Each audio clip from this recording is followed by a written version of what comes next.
All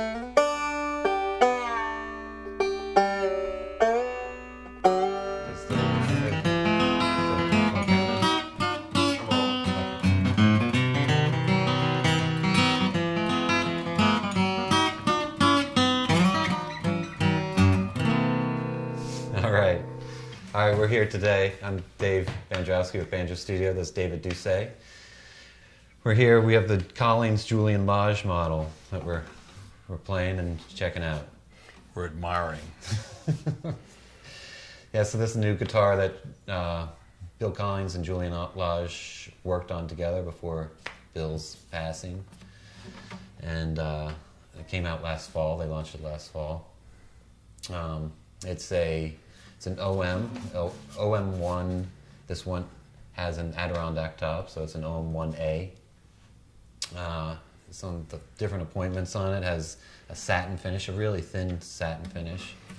On both sides, too. Yeah, on top and bottom, the neck. And then what are some other things you're picking out? Well, it's got a different logo. Yep.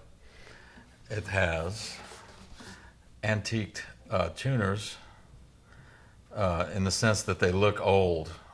I know they're not antique, but they've been distressed.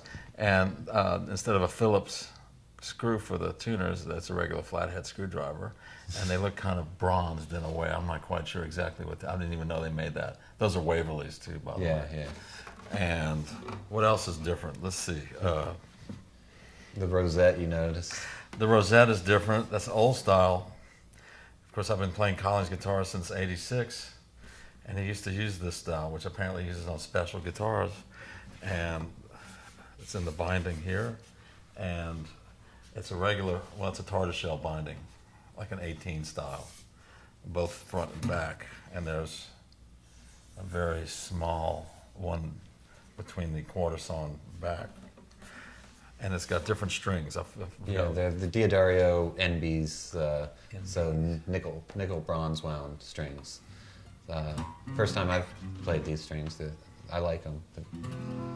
A little less kind of rein in some of the overtones of just straight bronze wound is what I hear. Yes, it's got a whole different type of sound. It does not sound like an OM to me. What do you think it sounds like? It sounds like something between an OM and a dreadnought. Right. It's got a nice response. I'm sure it's been plecked on the machine, which means it will sound, every note is going to be good.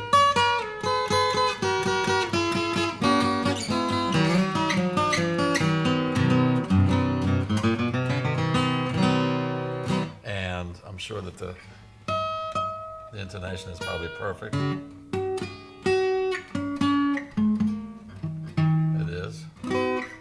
Julian Lage likes to play high up the neck, so yeah. I'm sure that the notes up here should be quite thick instead of thin.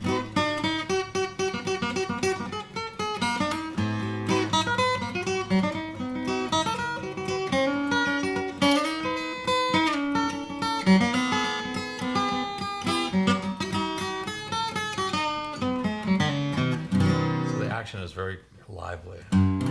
It has lots of the traditional series appointments, like the bracing, and but the saddle has a drop-in saddle versus the cut-through saddle. Right.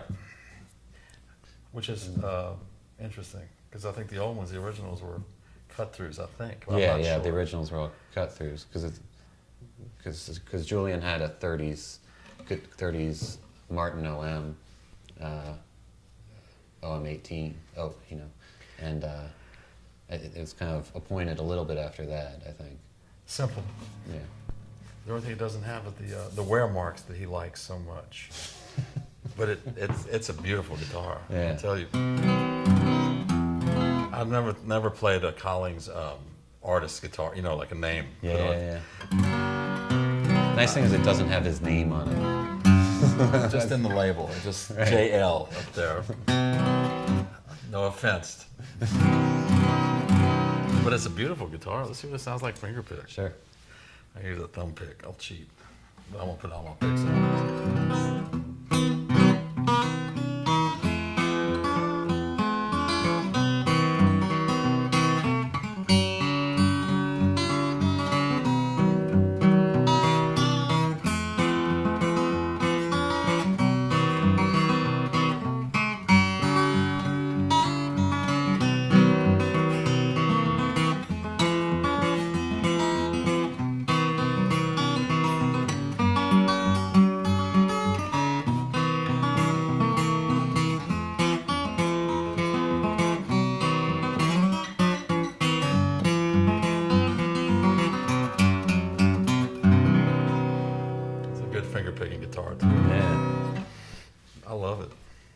I it's go home with it. versatile too. It's very versatile. Yeah.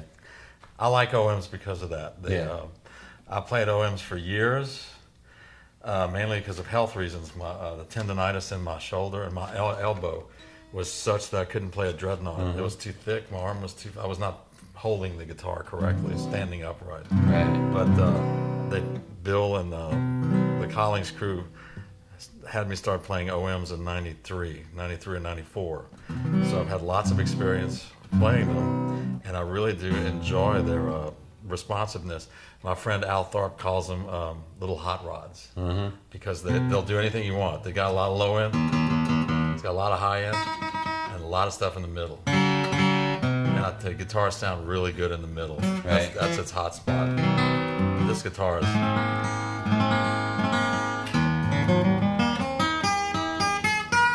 Yeah, sometimes dreads get, for me, playing in the middle there, it's a little... They cave in. Yeah. It's like dreadnoughts are usually like a rock and roll graphic equalizer. It's got a smile in it. The mid range is not very apparent. But this has got, it's all even. Right. Very nice guitar. Yeah. So I can bring this home too? Yeah, just take it with you. You want to play it? It is light as a feather, right. too, I have to say. You got to watch out. It might float away. There is no pin for a strap. Yeah, Collings never puts pins Unless in you there, ask. unless you ask real politely. But And they'll tell you where to put it, too. yeah. And an idiot like me will put it in the wrong spot, even though they tell you what Right to do. here. No, I never did that. But there was one guitar I put it on, and I said, then it looked at it and said, no, that wasn't the right spot. But it didn't. It never split the heel. So Right. they always said you're not supposed to play with it up here. But to tell you the truth, every Collings I've had probably 10 or 15 of them. The necks have never moved. They've never been stressed. You could actually play a guitar with a strap up here. Right. You know, I don't think it really It's matters. just covering the warranty. That's true. Yeah. This guitar is meant, I think, really to play sitting down. Though. Really, it seems it's a very comfortable guitar. Yeah. It's kind of an exciting machine. It's the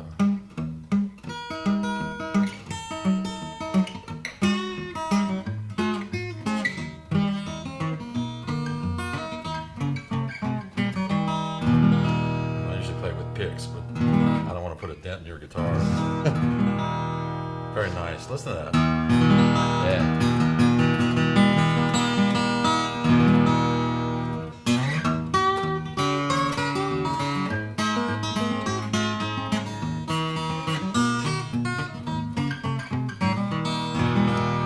Beautiful. All right. Well, that's the Collings Julian Lage model. David Doucet playing it. We'll see you next time. Bring it home. Beautiful guitar now.